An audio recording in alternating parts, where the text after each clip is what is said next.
बिस्मिल्लाहिर्रहमानिर्रहीम। अस्सलाम वालेकुम नाज़रीन, मैं मोहम्मद फ़ारूक डोगर, नुमाइंदा ख़ुसूसी रोज़नामा पाकिस्तान प्रोग्राम आमने सामने में हाजिर खिदमत हूँ। हमारे साथ मौजूद है जनाब MS सतर कुरैशी साहब, जो कि चेयरमैन है PMHD TV और chairman TTSJ group of companies. नाज़रीन, कुरैशी साहब जो है हमारे प्रोग्राम के तजिया निगार है।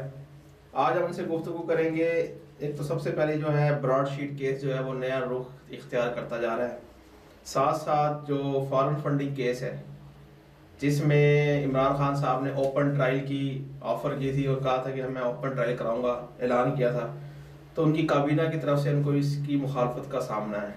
तो इसमें क्या राज पोशीदा है उस पर गुफ्तगू होगी। और साथ साथ कोरोना वैक्सीन जिसके बारे में ये शकों को शुबात अब पाए जा रहे हैं और बल्कि प्रूफ हो गया है कि ये भी एक स्लो पॉइजन है, जो इवन इसमें कोरोना वायरस मौजूद है। जिसको कोरोना वायरस नहीं भी है तो उसको ये कोरोना वायरस करके ख़त्म कर रहे हैं। कुछ ऐसी चीज़ें साबित हुई हैं, तो हम कुरैशी साहब से इस पर गुफ्तगू करेंगे। तो सबसे पहले ब्रॉडशीट और फॉरेन फंडिंग केस के बारे में इनसे तजिया लेते हैं। जी कुरैशी साहब। बिस्मिल्लाहिर्रहमानिर्रहीम व रफ़अना लका ज़िक्रक सदक़ल्लाहुल अज़ीम। अस्सलाम वालेकुम नाज़रीन, उम्मीद है आप सब लोग खैरियत से होंगे और अपने क़ुर्ब जवार का ख्याल रखने में मसरूफ़ अमल होंगे। जी। अपने अपने लिए, अपनी फैमिली के लिए, अपने क़ुर्ब जवार के लिए और आलम इंसानियत के लिए हमेशा दुआ गो रहा करें।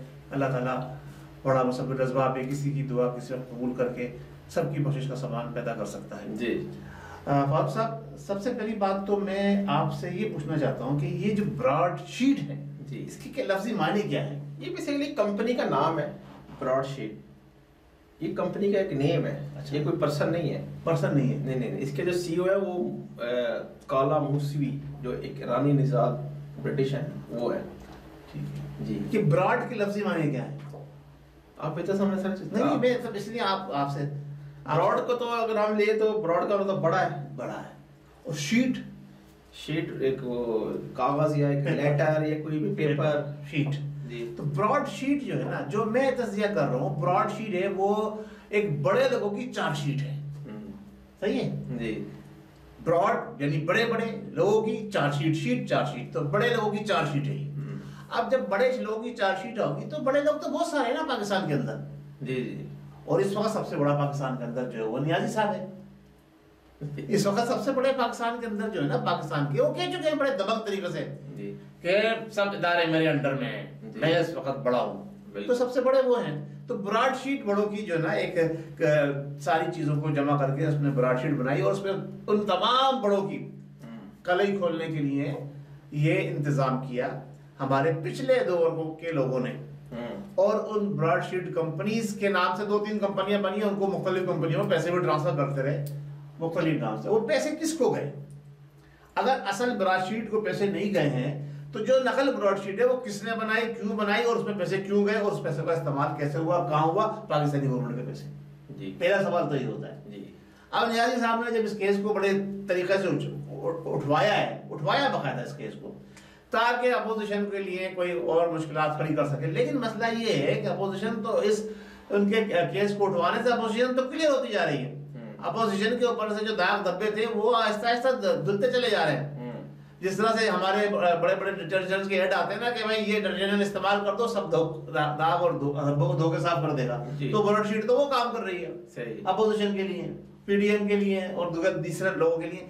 अब इसमें जो लोग घिर रहे हैं, जो गिर के आके फंस रहे हैं, वो लोग हैं जो जाबिर भी रहे हैं, गासिब भी रहे और मुख्तलिफ दौर के अंदर पाकिस्तान को जो है वो मुख्तलिफ तरीकों से लूटते खसूटते हैं। तो एनी हाउ ब्रॉडशीट का केस तो किस करवट बैठेगा पाकिस्तान के अंदर, ये तो अल्लाह ही बेहतर जानता है जी। क्योंकि पाकिस्तान को हमने ये देखा है कि जब आप किसी हाथी को पकड़कर हमारे इदारों के पास लेके जाया जाता है जी, तो हाथी बाहर कितना निकलता है, मैं तो चींटी हूं, मैं तो चींटी हूं, मैं तो चींटी हूं। तो जब जिस मुल्क की कैफियत ये हो और इदारों की इतनी उसके अंदर बालादस्ती हो, तो उसमें किसी भी फैसले को करना कराना ये सब बेमाने हैं। बस ये है कि एक मौजू दे दिया जाता है अवाम के अंदर, अवाम की तवज्जो किसी एक खास काम से हटा के किसी एक खास चीज के ऊपर लगा दी जाती है। तो ये ब्रॉडशीट हो या जनाब यानी फॉरेन फंडिंग केस हो या दूसरे जो मामला हो, पहले पनामा चली थी वो सारा, अब पनामा में से निकला सिर्फ पजामा जी, पनामा में से निकला सिर्फ पजामा, वो भी नवाज शरीफ ने पहना हुआ था जी। अच्छा, उसके अंदर भी इजारबंद नहीं था। अच्छा हाँ, सजा इसलिए हुई कि उस पजामा के अंदर इजारबंद नहीं था। उन्होंने बोला तुमने बगैर इजारबंद के पजामा कैसे पहन लिया, चलो भाई छुट्टी तुम्हारी, समझ गया जी जी।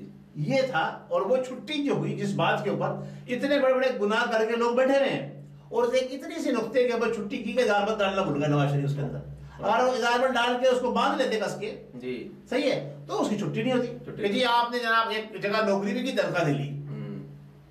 ओह ये तो बड़ा जुल्म हो गया जी, फ्री में आपने कैसे सर्विस दे दी। अच्छा, तो जनाब छुट्टी आपकी, वज़ीर आज़म साहब छुट्टी बाहर जाइए आप। तो ये है कि उन्होंने छुपाया क्यों था ना, बात ये है कि वो तो चलो कामा निकल आया, लेकिन बता देते ना इलेक्शन से पहले। वही तो बता रहा हूँ ना, मौजूद है मेरे पास। हाँ यही तो सुनना चाह रहा था, इलेक्शन से पहले बता देते छुपाया क्यों निकल आया। अब छुपाया क्यों जो 23 अकाउंट निकल आया है, अब बता देते ना पहले। अच्छा जी, नहीं वो हर सब यही तो सुनना चाह रहा था कि आप बता देते ना मेरे भाई। अब आपके ऊपर ट्रायल करने की बात कर रहा हूँ, जो आपका दूसरा सवाल है उस तरफ आ गया हूँ। संजय फॉरेन फंडिंग आप बता देते ना, छुपाया क्यों आपने, 23 अकाउंट कैसे निकल गया। सबसे पहली बात तो ये देखिए, अब वो 23 अकाउंट जायज है या नाजायज है, इसका फैसला खत्म बाद में होगा, हमें जरूरत ही नहीं है इस फैसले की। हमें सिर्फ जाने नहीं है कि वो फॉरेन फंडिंग के तहत जो 23 अकाउंट निकले हैं वो हलाल है, हराम है, जायज है, नाजायज है, इस्लामी है, गैर इस्लामी है, मजहबी है, गैर मजहबी है, कहां से आए, कैसे आए, क्यों आए, ये 23 अकाउंट छुपाए क्यों गए, फिनिश, बटन क्लोज है। आपने दानिस्ता ये 23 अकाउंट छुपाए, आप झूठे हो गए, आप झूठे हो गए, आपने गलत बयानी की, आपने इलेक्शन कमीशन को मिस गाइड किया, आपने जो हलफनामा जमा कराया था वो झूठा हो गया, आप फारिग हो चुके हैं, आप फारिग हो चुके हैं जनाब। अब वो छोड़ दीजिए, उस तरफ हम नहीं जाते कि उसमें उस अकाउंट से पैसे आए उस अकाउंट में या नहीं आए, या किसने भेजे, भेजने वाले मुसलमान थे, हिंदू थे, काफिर थे, सिख थे, ईसाई थे, पैसे यहूदी थे, पैसे जनाब अली इस्लामी थे, पैसे जनाब अली लादीनी थे, जो भी थे उसको छोड़ दीजिए, उस तरफ ना जाइए। ये बताइए ये 23 अकाउंट छुपाए क्यों गए, आपकी अमानत और सदाकत तेल लेने चली गई। अच्छा, मैं तो खुले अल्फाज बोलता हूँ, अभी तो साबित तो नहीं होना चाहिए 23 अकाउंट। अब तो स्टेट बैंक ऑफ पाकिस्तान ने दे दिया ना भाई। अच्छा, कि जी इनके 23 अकाउंट थे। अच्छा, खत्म हो गई बात। तो अब इस केस को आगे उठाना, बढ़ाना, अब ये जो बड़ी बांगे मार रहे हैं ना उनकी, नियाज़ी साहब को मैं क्या कहूँ यार, मेरे तो अल्फाज खत्म हो गए उनके मुतालिक कुछ कहते कहते। इतने घटिया जने कहते हैं आप, इंसान है वो कि जनाब यानी वो कहते कुछ है, करते कुछ है, हो कुछ जाता है। जिसके साथ अल्लाह की नुसरत होती है ना, तो अल्लाह तबारक व तआला उसको रास्ते दिखाता है, और वो अगर बुराई की तरफ होता है तो अच्छाई की तरफ आता चला जाता है। ये अच्छाई की तरफ थे जब ये कंटेनर पे खड़े हुए थे, ये अच्छाई की तरफ थे, बड़े नाच गाने कर रहे थे, लेकिन जो कौम को जो सबक सिखा रहे थे, जो कौम का जो ये अपना पैगाम दे रहे थे, वो अच्छाई का पैगाम दे रहे थे। लेकिन अगर ये ईमानदारी से दिल से वो प्रोग्राम दे रहे होते तो आज कौम भी इनके साथ होती और अल्लाह की नुसरत भी इनके पास आती और ये अच्छाई की तरफ गामज़न हो जाते। ये तो मुसलसल बुराई की तरफ जा रहे हैं। अच्छा, खुद भी अल्लाह ताला माफ फरमाए, जहन्नुम का ईंधन इकट्ठा कर रहे हैं और अपने सवाब हवारियों से भी वो ईंधन इकट्ठा करवा रहे हैं। रिश्वत सतानी इस वक्त जो है, जो काम पहली हुकूमतों में 5-10 हजार रुपए दे के हो जाता, वो 50,000 में भी नहीं हो रहा जनाब। अच्छा, अब ग्राउंड रियलिटी तो जाके देखें। अच्छा, ग्राउंड जो काम अभी मैं बिजनेस करता हूँ, मेरा बहुत बड़े सर्किल में बिजनेस में पाकिस्तान से लोगों से भी ताल्लुकात है। कहते हैं यार, पहले एक मिसाल दे रहा हूँ, मुझे आपको ये एक हकीकत बता रहा हूँ, जो एजेंट अगर आप कहेंगे तो उसको मैं नाम पे भी ले आऊंगा, उसका वीडियो भी, अगर ये फारूक साहब चलाएंगे तो मैं वीडियो क्लिप मंगवा लेता हूँ उससे। उन्होंने कहा भी था हम भेजते हैं, मैंने कहा नहीं। कहते हैं जनाब, पहले हम जब पाकिस्तान से एक्सपोर्ट करते थे तो पाकिस्तान से सर्टिफिकेट जारी होते हैं ना, एक फाइटो सर्टिफिकेट होता है, एक सर्टिफिकेट ऑफ ओरिजिन होता है, पाकिस्तानी गवर्नमेंट देती है। पहले वो काम 4,000 में हो जाता था। अच्छा, अब 15-20 हजार में नहीं हो रहा, क्या वजह? और फीस लेकर क्या है, पहले 300-400 रुपए थी, अब फीस बढ़ा के जनाब इसकी 800 कर दिया, सॉरी अब फीस बढ़ा के 1500 कर दी। अच्छा, आपने एक काम करने की फीस जो थी वो 300 रुपए से बढ़ा के 1500 कर दी। अब ये बताइए कि आपका जो अफेक्ट पड़ेगा वो आपकी प्रोडक्ट की कीमतों में पड़ेगा कि नहीं पड़ेगा? पड़ेगा। अच्छा, फिर अब जब आपने 300 से बढ़ा के 1500 करी तो आगे जो बैठे वो काम पहले 3-4 हजार में करते थे, उन्होंने जनाब अली इसको 10,000 15,000 पे ले गए। अच्छा, ये 15,000 जी ये 15,000 जो एक्सपोर्टर पाकिस्तान का वो खर्चे में डालेगा कि नहीं डालेगा? प्रोडक्ट के प्राइस बढ़ गई, आप कैसे मार्केट कम्पीट करोगे? ये इस मौजूदा हुकूमत। अच्छा, दूसरे तीसरे और बहुत सारी चीजों के अंदर अमल भी तकलीफ दे हो गया। जो पिछले 2.5 साल पहले 3 साल पहले जो काम 2 दिन में हो जाता था, अब वो काम 10 दिन में नहीं हो रहा। क्योंकि जब कीमत बढ़ा दी गई तो वो टाइम भी बढ़ा दिया उन्होंने कि अगर 1 दिन में काम कर देंगे तो आदमी 10-15,000 देते हुए हेजिटेशन महसूस करेगा, यार ये तुमने काम 2 घंटे में करके लाके दे दिया। तो ये सिलसिला चल रहा है। अच्छा, अब ये सारी सूरत हाल जो पाकिस्तान के अंदर है, तो ये बताइए पाकिस्तान की कौम को, पाकिस्तान की मईशत को ये किस तरफ लेके जा रहे हैं? बेहतरी की तरफ लेके जा रहे हैं सर। ये बेहतरी और ये तब्दीली आई अभी फिलहाल तो बेहतरी की तरफ ही लेके यही बेहतरी नजर आ रही है कि जनाब रिश्वत का बाजार गर्म हो गया, कीमतें बढ़ गई, जनाब चोरी की तरफ लोग बढ़ते चले जा रहे। चोरी की रेशो ये है, कल मेरी एक साफी से बात हो रही थी पाकिस्तान के अंदर, वो अपना एक अखबार निकालते हैं। अच्छा, उनका अखबार पंजाब से निकलता है, बड़ा अखबार है। साफी से मेरी बात हो रही थी। अच्छा, तो कहने लगे अच्छा भाई क्या बताएं आपको? अच्छा, मैंने क्या मतलब? कह लगे पहले हमारा जो उनका हल्का है, जो इलाका है, कह लगे महीने के अंदर ज्यादा 50 या 60 डाके पड़ते थे। अच्छा, जो रिपोर्टिंग, वो क्राइम की रिपोर्टिंग करते हैं ना। अच्छा, अब उसकी रेशो जो है पिछले 2 साल में आहिस्ता आहिस्ता ग्रेजुअली बढ़ के वो 1500 पहुंच गई है। अच्छा, यानी कोई उसका रेशो का कोई हिसाब किताब ही नहीं है। मैंने कहा यार ऐसा कैसे मुमकिन है? कह रहे जी वो रिफॉर्म जो आए ना पुलिस में, वो ऐसे रिफॉर्म आए कि उसके जरिए जनाब अली अब उन लोगों को ज्यादा सहूलियत मैसर आ गई है जो डाके डालते हैं, खुली छुट्टी दे दी। अब पहले उनको जो है माना, जो पहले उनको सर पूरी बात सुनिए जो कहा उन्होंने, पहले जो ग्रुप था 50 लोगों का, 100 लोगों का, जो 50, 100, 200 डाके या 500 डाके पड़ते थे महीने के अंदर, सही है, वो देते थे पैसे जो जाते हैं ऊपर तक, सही है। अब उन्होंने बढ़ा दिए पैसे, पीछे वालों जो लेते हैं पैसे, तो जब उन्होंने पैसे बढ़ा दिए तो वो रिकवरी कहां से हो? रिकवरी तो आवाम से ही हो रही है ना। चोरी डाके पहले वो 500 करते थे जनाब, वहां 2 करोड़ देने के पूरे हो जाते थे, अब जनाब देने पड़ रहे हैं 10 करोड़ रुपए।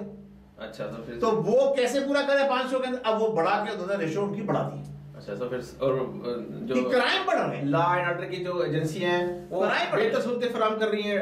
बिल्कुल बिल्कुल जनाब, ये है तब्दीली। नहीं सर, इसको कहते हैं तब्दीली जनाब। ये मैं हकीकत बता रहा हूँ और आप ये इस पे फैसला करें। ये मुझे एक इंतहाई ईमानदार साफी जो अपना अखबार भी निकालते हैं, उनसे मेरी कल गुफ्तगू हुई है रात। ये कोई अथेंटिकेटिव बात नहीं है कि वो साफी या अखबार निकालते हैं। भाई आप एफआईआर मंगा दे दो। इस इलाके में 2 साल पहले कितने रजिस्टर्ड हुए केस, उनको कैसे पता है? अच्छा, उनको पता है तो वो हाईलाइट करें ना, उनके नाम कर रहे हैं, हाईलाइट करें। उन्हीं की रिपोर्ट के ऊपर तो बात करो तो यार आप ये क्या कर रहे हैं? उन्होंने रिपोर्ट किया बकायदा। अच्छा जी, अखबार के अंदर बकायदा रिपोर्ट किया, रिपोर्ट करे, बताया कि ये लोग डाके डाल रहे हैं। उनको क्या पता है लोग डाल रहे हैं? उनको क्या पता है लोग डाके डाल रहे हैं? उन्होंने ये देखा है, उन्होंने जो देखा वो बताया कि जनाब पहले केस रजिस्टर्ड होते थे एक काउंसिल के अंदर 500, पूरी काउंसिल के अंदर, सही है, एक डिस्ट्रिक्ट के अंदर। अब वहां पे केस रजिस्टर्ड हो रहा है 1500। तो पहले 500 होते थे, अब 1500 हो रहे हैं। इसका मतलब क्या है? इसका मतलब ये है कि अभी देखें, अभी थाने में रिपोर्ट दर्ज कराना आसान कर दिया गया है। पहले लोग छुपा देते थे, रिपोर्ट दर्ज नहीं कराते थे। अब यह है कि रिपोर्ट दर्ज होती है। ये भी एक फैक्टर है। अब इसको भी देखें ना, आप प्लस पॉइंट भी देखें, नेगेटिव पॉइंट को ठीक है आप देख रहे हैं, लेकिन साथ प्लस पॉइंट भी देखें। अच्छा ठीक है जी, आपका मैं मान लेता हूं प्लस पॉइंट। पहले 500 की होती थी, तो 500 केस कचहरी अदालत में जाते थे तो वो 5 साल के लिए 7 साल के लिए लटक जाते थे, उनका ही फैसला नहीं हो पाता था। अब 1500 जाएंगे तो अब क्या बनेगा? शायद अभी तो क़यामत तक तो इसका फैसला नहीं होगा। क़यामत तक तो फैसला नहीं होगा, कैसे होगा? नहीं, अभी तो काफी फास्ट किया हुआ है मेरे भाई। देखिए जो ग्राउंड रियलिटी है फारूक साहब, आप यहाँ बैठे हैं मलेशिया में, आप पाकिस्तान से टच करें, ग्राउंड रियलिटी नहीं, आपके पास नहीं है ग्राउंड रियलिटी। आप महंगाई देखिए, महंगाई की सतह देखिए कहां से बढ़ के कहां पहुंच गई है। नहीं वो तो देखिए पिछली हुकूमतों की जो कारस्तानी है वो काट रहे हैं, भुगत रहे हैं। और ये जब तक नियाज़ी साहब की हुकूमत खत्म नहीं होगी वो भुगतते रहेंगे उसको, वो तो नजर आ रहा है। ठीक है, वो तो नजर आ रहा है। तो वो इनके जो सारे मईशत के प्लान थे, प्रोग्राम थे, 90 दिन के अंदर तब्दीली ला रहे थे। वो दे है ना तब्दीली 90 दिन में। वो हमारे आपको तब्दीली नजर नहीं आई? हमारे वो एक साफी हैं, आप जानते हो, गनी जावेद जी, सुना है कभी उनका तफसीर वगैरह आते रहते हैं, बड़े मशहूर साफी। उन्होंने एक नया शोशा छोड़ा है। अच्छा, अब जरा वो भी सुन लीजिए। उन्होंने कहा जी जो बाइडेन ने हुकूमत संभालते ही पाकिस्तान मुश्किल में गिर गया। वो कैसे गिर गया? उन्होंने 3 लाख अफराद को मार देने का जो है ना प्लान बता दिया। अच्छा, तुमको पहले से तुम करेंगे नहीं, उसको पहले से पता लग गया कि जी वो ये सिलसिला होने वाला है और ये पाकिस्तानी ये रेटिंग बढ़ाने के लिए लोग शो छोड़ देते हैं चैनल पे। तो आप क्या करते हैं रेटिंग बढ़ाने के लिए? आप अपनी बात बताइए। रियलिटी पे बात करते हैं, आप रियलिटी बात, अगर रेटिंग बढ़ानी हो तो हमारे पास और बड़े रास्ते हैं। आप रेटिंग बनी रियलिटी बात करते हैं। चलिए माशाल्लाह, जो मोहतरम नाज़रीन आप समाअत फरमाइए, फारूक साहब सिर्फ जो है ना वो रियलिटी में बात करते हैं, और मैंने भी आपसे जो वादा किया हुआ है मैं ग्राउंड रूट लेवल के ऊपर से आपको इत्तलात दूंगा। जो मेरा हमेशा राय तज्जिया वो पब्लिक की ओपिनियन के हवाले से रहा है, और पब्लिक क्या सोचती है, क्या चाहती है, वही मैं आपको बताना चाहता हूँ जी। अच्छा, दूसरा हमारा टॉपिक है वैक्सीन, कोरोना वैक्सीन। अभी देखें यूके में कोरोना वैक्सीन लगने से लगभग 30 के करीब अफराद हलाक हो चुके हैं जी। नॉर्वे में भी कुछ इतलात आई हैं जी, साथ साथ अमेरिका में भी कुछ सुनने में आ रहा है। लेकिन इसके बावजूद जो दुनिया के हुक्मरान है वो स्पेशली जाते हैं मीडिया के सामने, वैक्सीन लगवाते हैं कि नहीं इसमें कोई ऐसा मसला नहीं है। तो जरा इस पर रोशनी डालिए कि इस वैक्सीनेशन के जरिए जो अमवात हो रही है, क्या ये वैक्सीनेशन के जरिए हो रही है या कोई और रीजन की वजह से उसको वैक्सीन के खाते में डाला जा रहा है? फारूक डॉक्टर साहब, आपको तो इल्म है, आप मैं अपने नाज़रीन को भी बता दूं कि हमारा एक और टीवी, वेब टीवी है, और वो टीवी है PMHG टीवी। उसके ऊपर इस पे मैंने बाकायदा पूरा एक प्रोग्राम किया है, और उसमें वो प्रोग्राम हमने नया शुरू किया है। उस प्रोग्राम का उन्वान है इस्तिलाहात। सही है, जरूरी इस्तिलाहात। वो अभी प्रोग्राम मेरा ऑन एयर गया है 21 जनवरी को। उसपे मैंने वैक्सीन पे ही बात की। अच्छा, और ये जो आप बता रहे हैं क्या नाम है नॉर्वे का और यूके का, वो हमारे बाकायदा फिगर दी है उस प्रोग्राम के अंदर। तो नाज़रीन आप उसको वॉच करें, उसको देखें, आपको वहां से डेटा मिलेगा। जो फारूक साहब कह रहे हैं ये बात बिल्कुल सच है, और ये बात सही है कि ये जो वैक्सीन है कोरोना वायरस की, सबसे पहली बात तो ये थोड़ा सा मैं आपको यहाँ बता दूं, आप प्रोग्राम देखेंगे आपको बेहतर मालूमात मिलेंगी कि ये वैक्सीन जो है ये कोरोना वायरस का इलाज नहीं है। सबसे अहम बात नोट कर लीजिए इसकी, ये कोरोना वायरस का इलाज नहीं है। ये वैक्सीन दवा जो होती है किसी मर्ज के इलाज के लिए होती है। ये वैक्सीन है, ये है प्रिकॉशन।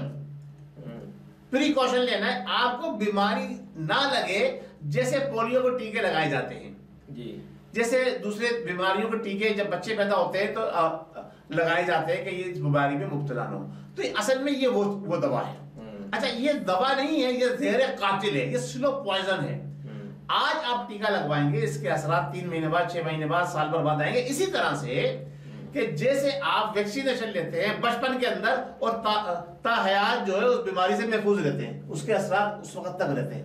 आपने पैदाइश में लेते हैं, बच्चे पैदा होते ही वैक्सीन लगनी शुरू होती है, 6-8 महीने, साल भर तक, 2 साल तक लगती रहती है, वो पूरी जिंदगी के लिए वो काफी होते हैं।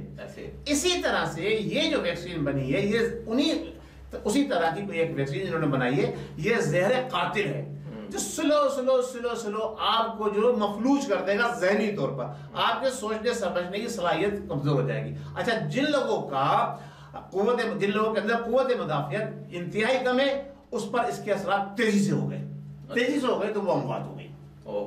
और यूके के अंदर जनाब यानी 30 और नॉर्वे में 40 के करीब जो अफराद मरे, और 100-150-200 के करीब सारे वहां पर इंतहाई निगहदाश्त के उसमें चले गए। अच्छा, एक और भी बात बताऊं, मैंने वो PMHG टीवी पर ही हमारे जो साथी हैं उन्होंने न्यूज चलाई कि वो उन्होंने दिखाया एक जगह पर, मैं नाम नहीं लेना चाहता, मुझे सही से उनका नाम याद नहीं है इसलिए पूरा, कि उन्होंने बाकायदा दिखाया जो नर्स को या जो डॉक्टर है वो इंजेक्ट कर रहा है सिरंज से। वो सोशल मीडिया पे चला, वो पिक्चर आई है, आपको अगर कहेंगे तो मैं आपको देता हूँ, आप चला दीजिएगा, कि वो इंजेक्ट कर रहे हैं, इंजेक्शन लगा रहे हैं।